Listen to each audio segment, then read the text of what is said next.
Okay, so uh, last lecture I talked through trends in medievalism circa 1950 to 2000. That is, we talked about neo-medievalisms in the 50s and early 60s as aspects of popular culture, such as, Academy Award winning films, um, which were strongly bound to perceptions of historicity. That is, they made social commentaries, but they tried to do so very subtly and in subtext rather than the text. The late 60s and 70s, we talked, broke from this trend. And medievalisms, neo-medievalisms like Dungeons and Dragons became quote-unquote dangerous counterculture. In fiction, we had things like Alana. In film, we had this movie behind me, Excalibur. And in gaming, we saw the first things like Dungeons and Dragons, Magic the Gathering, first massively multiplayer online role-playing games, or MMORPGs.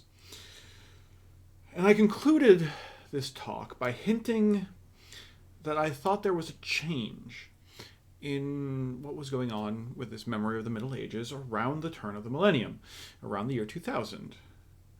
And I think that this shift has a lot to do with why the medieval has become, and the memories of the medieval has become particularly relevant as a topic for conversation today, why this class needs to exist in a lot of ways.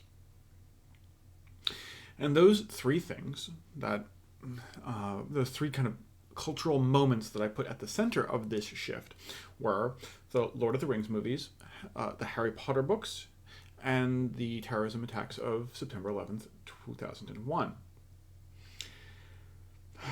In essence, at least two of those things, that is to say Lord of the Rings and Harry Potter, marks the beginnings of what some have called the triumph of the nerds, or the modern nerd culture, or modern culture which is centered on things that would in the 1970s and 80s be considered nerdy. I don't want to go overboard by saying that these are the events, but I think they're good to think with. And I don't want them to be strict causes, with the exception of 9/11, which was itself kind of a cause of a lot of things, but not caused by U.S. foreign policy, but not by Dungeons and Dragons, right? But the Lord of the Rings and Harry Potter are both causes and caused, because you don't, if you're a movie executive, you don't wake up one day and go, I'm going to spend several $1 billion to film all three Lord of the Rings books at the same time, because I think that it will spur a new cultural movement, right? You go, there is a cultural movement, I want to make some money. This is a good place to invest. You have to assume the audience exists in order to make it. So how did that audience exist? Right? It's fundamentally naive, I think, to see megacorporations, Disney and things like that, as moral actors. If the Marvel Cinematic Universe, for example, has cultural and gender diversity, sexual diversity of sexualities, it's because Disney executives, Marvel executives, think that diversity will sell. They think that there's going to be money in this. They're not doing it because they want to see diversity. They're doing it because they want to see green. And that's fine. You still get the diversity at the end of it, but they don't get a lot of moral credit for that, I think. So we want to explore these things as parts of cultural movements and look at where those cultural movements, why they were interesting to a cultural movement, and where they went. So let's do this in a little bit, pretty much chronological order, right? And so to do that, we start with Harry Potter. Harry Potter, the first Harry Potter book, Harry Potter and the Philosopher's Stone / Sorcerer's Stone, if you're stupid and American and don't know what a philosopher is, was first released in 1997, with sequels following in 98, 99, 2000, and then break, and then 2003, 2005, and 2007 for the last book. As I said before, this coincides. I was 11, the same age as Harry in the first book in 1997. So for me, like the first, one, two, three, four books were all, I was the same age as the protagonist. It was important to me. It was books I really enjoyed reading when, at least at the beginning. I think the latter ones kind of went off the rails, and by college I just wasn't interested in shouty Harry.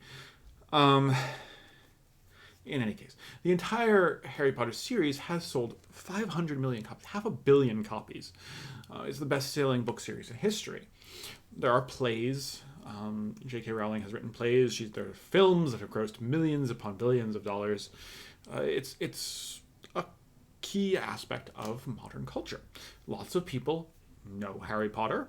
Almost no one doesn't know Harry Potter. Lots of people love Harry Potter. And when it first came out, it's kind of hard to remember, I guess, now, or to think about it now, but when it first came out, there wasn't anything like it. It was really seen as a way to rekindle, to address a cultural concern, which is that kids were no longer reading in the 90s, and that Harry Potter would suddenly make it so that all the kids would read. And all the kids do read, turns out, but that's because of the internet and because everything is text-based now, not because of any particular book. Reading being very narrowly constrained in the minds of people in the 90s. And Harry Potter, right, this important cultural item, introduces a world, the first book introduces a world which is fundamentally neo-medievalist. There are elves, there are magic castles, people play with swords, there are knights, wizards, obviously, even if it is kind of integrated into modern society. The troll, for example, a lot of the monsters that you encounter are more or less straight from a Dungeons & Dragons monster manual. The use of Latin is quite ridiculous, right? What was it? It's just a lot of the spells are just Latin, like Expelliarmus. I expel the weapon. I throw it. That's literally what it means in Latin. If you plug it into Google Translate, don't worry about it. Anyway, so it's basic. It's just lay church Latin kind of a thing, where kids in Catholic school making fun of their Latin jokes. So it's fundamentally a neo-medievalist world. And in its neo-medievalism, in the neo-medievalism of Harry Potter, it's almost more akin to 1950s neo-medievalism than it is to the 1970s identity neo-medievalism that I tried to distinguish last lecture. This is a straight white cis male protagonist, and it's the neo-medievalism is in a secondary world, kind of like C.S. Lewis had the Land of Narnia, his medieval Land of Narnia, neo-medieval Land of Narnia, but also the real world of the Blitz. So does Harry have his abusive aunt and uncle, and this magical escapist place where he can go and be valued as a human. And there's a lot to say about that. That's going to come back, right? And this older neo-medievalism is certainly reinforced, however, by some of the neo-medievalism of the 70s and 80s. I think particularly the kind of the goblins as kind of just Jewish caricatures is something that comes out of things like Dungeons and Dragons, where yes, they are, to make them bankers is kind of a very J.K. Rowling move, but the pictures, like the depictions of them, again, Dungeons and Dragons manual, the monster manual, which, for those uninitiated, the monster manual is one of these, huge little rule books, but it contains just pictures and descriptions of the stats and whatever of monsters that you can encounter in Dungeons and Dragons.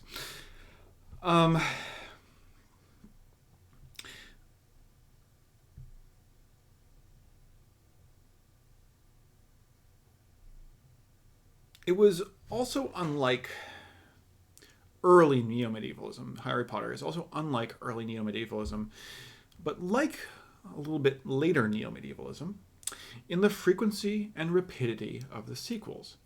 That is to say, having 5 books or 4 books published in 4 sequential years, and then having 3 more books published with 2-year breaks in between, 3-year and then 2-year breaks in between, is unusual. That sort of a commitment from a publishing house to a property was not typical. Lord of the Rings, for example, had, yes, indeed been published as over 2 years, but it was submitted as a single book, a single 1,000-page book, and divided by the publishers into 3 because they thought no one is going to buy a 1,000-page book. 1950s publishers would simply not commit to publishing 1,000 pages. By the 1990s, this had vastly changed. The first of George R.R. Martin's Song of Ice and Fire, which is to say Game of Thrones, comes out in, 91 or something like that? And his volumes are 700 to 1,000 pages each. Each volume of A Song of Ice and Fire is the same length as Lord of the Rings. And even then, to get these sorts of 700 to 1,000 page books published, George R.R. Martin, by the time he published the first Game of Thrones, was already a well-known author. He had won 3 Hugo and 2 Nebula Awards, which are pretty much like the Academy Awards of science fiction and fantasy. And J.K. Rowling was virtually unknown. She had no such credit, such kind of palmares, as it were, such achievements in her writing history. And Harry Potter was thus something very, very, very new. The harnessing of practices popular in kind of cult neomedievalism. That is to say, Harry Potter is marketed like one of these series, one of these like Michael Moorcock or Song of Ice and Fire or Alana, these series of pulp neo-medieval books. But the first one that's marketed to is able to achieve this scope of audience. Right? It is in a way a 1970s and 80s neo-medieval form that achieves a 1950s and 60s audience, right? The scope of something like Beckett, which would, gets the attention of the Academy Awards, is one of the most popular movies of the year, but in the form of the later medievalism. And sure, like the first few books at least are pretty decent children's lit, as these things go. I mean, let's not talk about things like how Cho Chang is just like the most racist name I could possibly think of for an Asian character, but like no one we weren't quite woke yet in 2000. But I want to emphasize the fact that Harry Potter constitutes a change in marketing. A change in marketing neo-medievalism more than its particular content. Yeah, okay, wizard schools. The wizard school comes from Le Guin, right? Le Guin started wizard schools 40 years before this with Ged on the Isle of Roke. But so this is a change in the way these sort of things are marketed. The audience, the scale and the scope of the audience, who the publisher, the executives, the business executives think might be interested in this. Okay, and this kind of comes into the second event, which is the Lord of the Rings movies, which were released in 2001. Technically, actually, they were released after. They were released in December, so after the terror attack of 9/11, but they were, of course, in progress and had to be greenlit and filmed, in fact, well before. The point is, I just remember the second movie came out, the Lord of the Rings Two Towers came out in 2002, which is the title of the second book, right? And there was in fact a lot of really angry people who thought this was mocking 9/11 because people are stupid.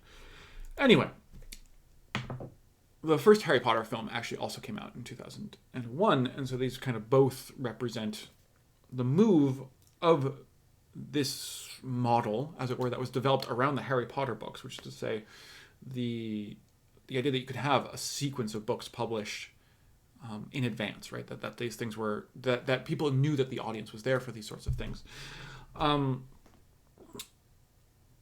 They're both kind of the same movement of that into film.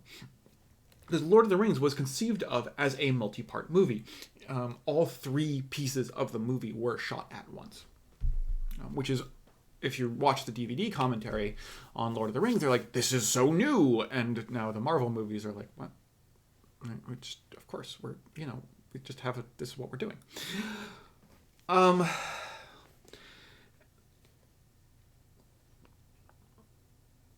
and it was something that, as I said, the success of Harry Potter showed that there was a market for. Lord of the Rings was also a very, compared to something like J.K. Rowling's first kind of putting Harry Potter out there, Lord of the Rings was also a very stable, popular property, right? It was one of the best-selling books already, still is, up to the current day. And it deliberately invokes the movies, that is to say, deliberately invoke a very serious, epic neo-medievalism. If you, again, watch things like the commentary on the DVDs for Lord of the Rings, they emphasize how they had to, they're actually forging chainmail. I don't know if you know this. If you see chainmail in movies, it's mostly knitted yarn. In Lord of the Rings, no, they made it. They made it out of steel because that's how you had to do it, right? They wanted to make Middle-earth as authentic, fictionally authentic as possible. This was very important, and they emphasize it again and again and again and again, the props particularly throughout the film. We might contrast this with something like this, which most people forget exists, which was the 1977 animated version of The Hobbit, which, as you can just see from the art style, was a lot more fun, right? A lot more kind of cartoony and easygoing. I would also contrast The Lord of the Rings with a movie series that started 2 years before it, in 1999, with The Matrix, that is, which is also a 3-part series. But unlike Lord of the Rings, where they filmed all 3 at once, the second and third Matrix movies were contingent on the success of the first one. Matrix, for example, is an example of a movie that was slightly too soon to pick up on this cinematic universe, the beginnings of the idea of a cinematic universe as a conceivable idea. The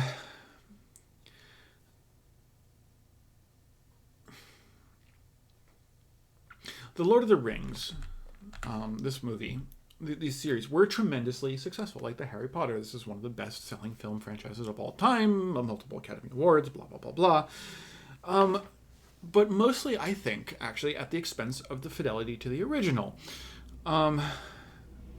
Fidelity of a sort was important to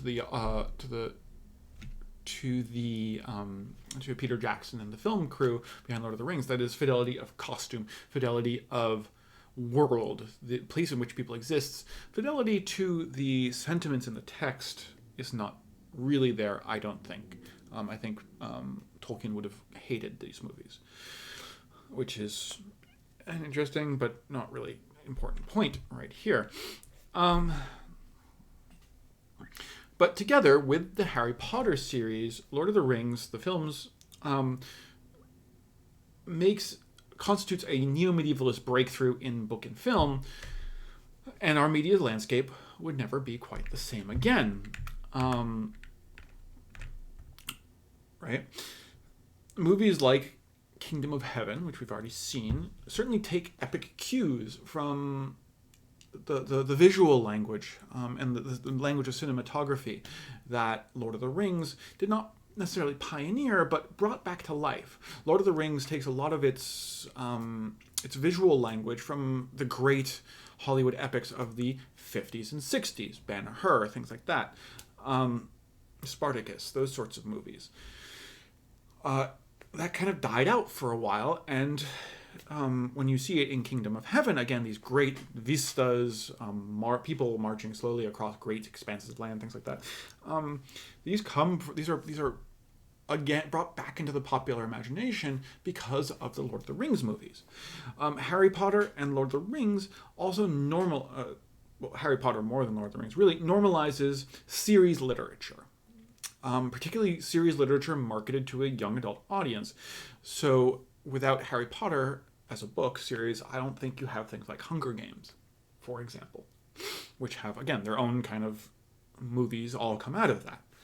But they're all based on executives were willing to take the risk because of the success of Harry Potter. If Harry Potter had flopped, No way. And without Harry Potter and Lord of the Rings, the Marvel Cinematic Universe, Game of Thrones on television, etc., would never have received the same amount of interest and traction, I think, particularly among the people who would have to shell out the money for them to be made in the first place. And in all these things, we see not just a neo-medieval moment, right? Not just like this one book you can read and go into a little bit of neo-medievalism, but a universe in which you can immerse yourself. A full, livable world where you can escape to in just the same way as Harry escapes from his abusive guardians into a mystical neo-medieval world of magic. And that is important for the people who are reading it. It changes something in the minds of those who read it. The third force that I have talked about is that of September 11th, 2001, the attack on the Twin Towers and the Pentagon. I've already talked somewhat in this section about this during the Crusades, our Crusade section.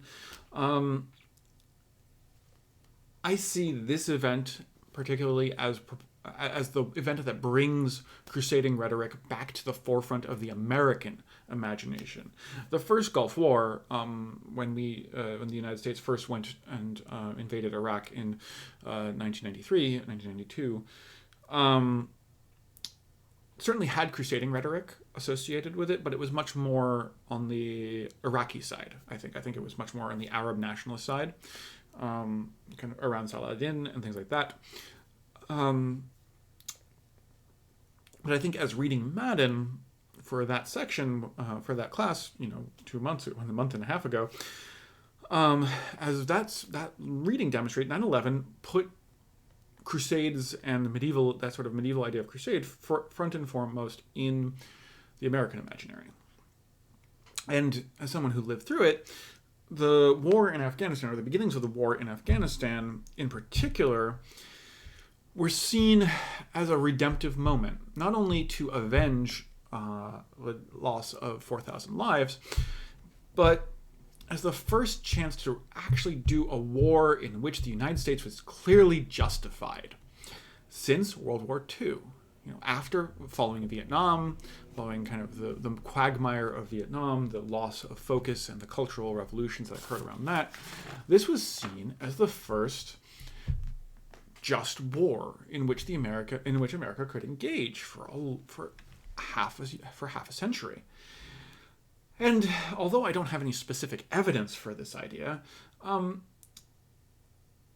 fact that Lord of the Rings came into theaters almost immediately after, while not on purpose, I don't think that would be jet fuels can't melt steel beams levels of conspiracy theories. The two events, I think, mutually reinforce, because while Lord of the Rings is escapism in a lot of ways, it's a different world. It shows the battle versus Sauron versus the Dark Lord with the big freaking eye in the tower, who doesn't have particular motivations besides the fact that he's super evil. As a crusade, as a battle of absolute moral good versus absolute moral evil, right? And so this idea is very, very strong in the early 2000s cultural zeitgeist, specifically because of 9/11. And so by the mid-2000s, partially because of and partly just simply picking up on the cultural trends, by the mid-2000s, the neo-medieval has become a location for popular displacement of concerns over the world. There is a particular success of neo-medieval escapism in the early to mid-2000s, one of which is, I would signal most strongly, is the success of the massively multiplayer, mostly online role-playing game World of Warcraft, which launched in 2004 or 2005,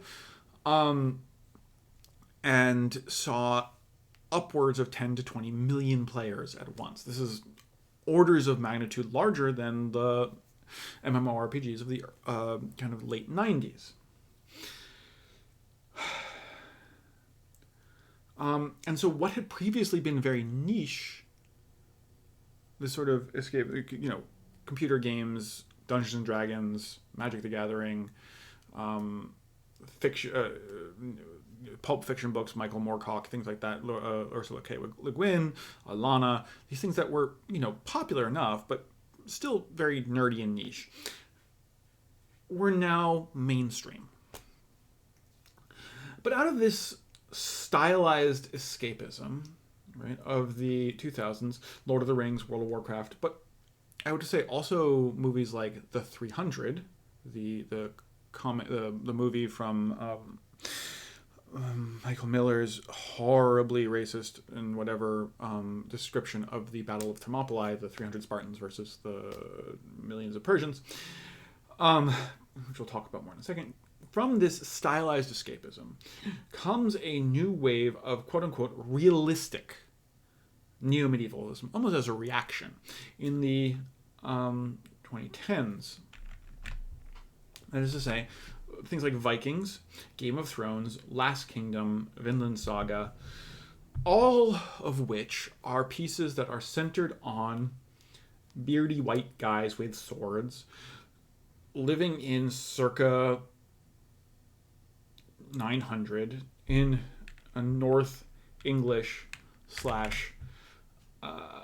European, Northern English, really England aesthetic. Like each of these takes place in England, pretty much. North England, Northumbria, Scotland. And this is, I think, an innovation in neomedievalism.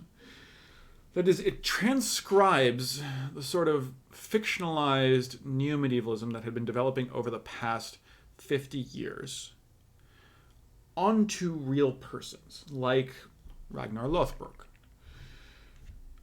The main character, the guy with the mountains behind him and the swords. And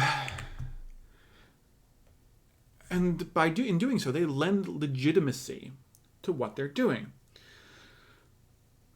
And similarly, just as Vikings uses Ragnar Lothbrok as a human on which they can put the fictional story and give it legitimacy, Game of Thrones, George R. R. Martin specifically, claims authority and legitimacy through references to real events. Things like the Red Wedding have a preference, not a medieval actually precedence, but like there was a wedding, I think in 16th, 17th century Scotland, which went quite the same way as the Red Wedding in Game of Thrones, and therefore, because the people and events in Game of Thrones are quote-unquote real, because it's inspired by true events, as the little block goes, there can be no objection to the things it depicts, to specifically the levels of sexual and physical violence. Well, sexual violence is physical. To rape and killing people with swords that are depicted in Lord of the Rings, because that's, quote, just how things were. Right? It again, neo-medieval, because its set of rules, which doesn't have any basis in reality, but now they are claiming has basis in reality, has to be followed. Similarly, these neo-medievalist projects, like these three, are insulated from calls for casting diversity. Well, we can't put black people in Vikings. Vikings were all white, right? We all know that. That's the neo-medievalist rule. It says they're all white. Game of Thrones, as you'll read in the article for this week, does cast persons of color, but does so in a way to make sure that you know that they don't belong in the medieval context. As an aside here, as a historian I study continental Europe, right, and particularly the Mediterranean basin. It's very, very weird to me whenever I encounter medievalism in the Anglophone sphere, English-speaking sphere, the degree to which Europe is quite simply just England in the way we remember things. The Game of Thrones, right, most of the Seven Kingdoms are basically England. The Starks are quite easily equated to modern Scotland or contemporary Scotland, which is interesting because, again, Scotland being this sort of land back in time, the Starks are the ones who are noble and upright and are not like those perfidious Southerners, which is a very Scottish construction of Scotland. But also things like, if you go on, like, I don't know, ask historians on Reddit and look at the questions being asked about the Middle Ages, they're either about the Crusades or something about England. And a lot of the responses that you will see to questions about, like, hey, what kinds of arms and armor were used in the Middle Ages will be like, well, in England, they did this. And that's not because there isn't a lot of stuff on other things. It's just because the people who tend to be enthusiastic amateurs on this subject gravitate towards books about England. If you look at are there any TV shows that don't don't center themselves on any medieval TV shows, for example, that don't center themselves on a Northern European aesthetic? Not really. I mean, there's the Borgias, which I mentioned before, and then there's another called the Medici. Neither of which of these are well received or have any sort of the success of these three behind me. I can't name a Neomedieval TV show taking place set in medieval France. I don't know of one.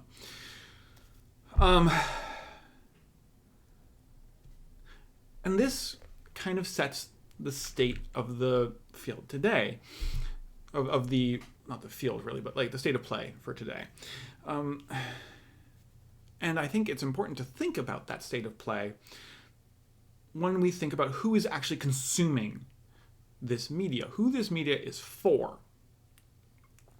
Because as much as Dungeons and Dragons, etc., in the kind of 1980s Neomedieval was an avenue for exploring questions of identity, as I argued in the last lecture, that the people who played it had a distinct demographic. You wanted to play in a Magic the Gathering tournament, you went to a comic store. And if you are a woman in a comic store, you're not going to have a good time. You're going to be harassed and put down, and the assholes who work there are going to be dicks to you. At least in the 80s. I hope it's better now. I heard sometimes it is. Hooray. But that's to say that Dungeons and Dragons and these sorts of 1980s, 1990s neo-medievalisms were primarily practiced by white middle-class men. And although it was possible for those people to play something, people like me, right, or play something not middle-class white male, that's still who's doing the playing. Even something like Stranger Things, the Netflix series Stranger Things, manages to add racial diversity. They got their token black guy in there in their Dungeons and Dragons group, but does not manage to get gender diversity in there, at least at the beginning. Actually, an aside on that too. Will is very interesting to me. Will is the one of the kids in Stranger Things, if you haven't seen the show. Because he's the one guy who really, really, really hates the idea of his friend group growing up and leaving their Dungeons and Dragons game. He's also white, male, implied to be gay. That is to say, interested only in homosocial relationships. So the one character who wants to stay in this fictionalized neo-medieval space is also the one who is, again, white, male, and only wants to be friends with guys.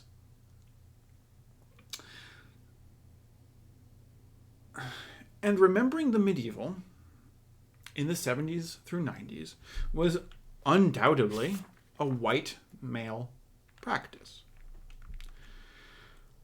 And so it's really unsurprising that grown adults, under the influence of economic anxiety, would find the neo-medieval to be a reference when they found themselves to be anxious, concerned over their position in the world, because they might not have all the privileges they used to. And that is, like, one of the best microcosms I can think of about this is the work of someone like Zack Snyder.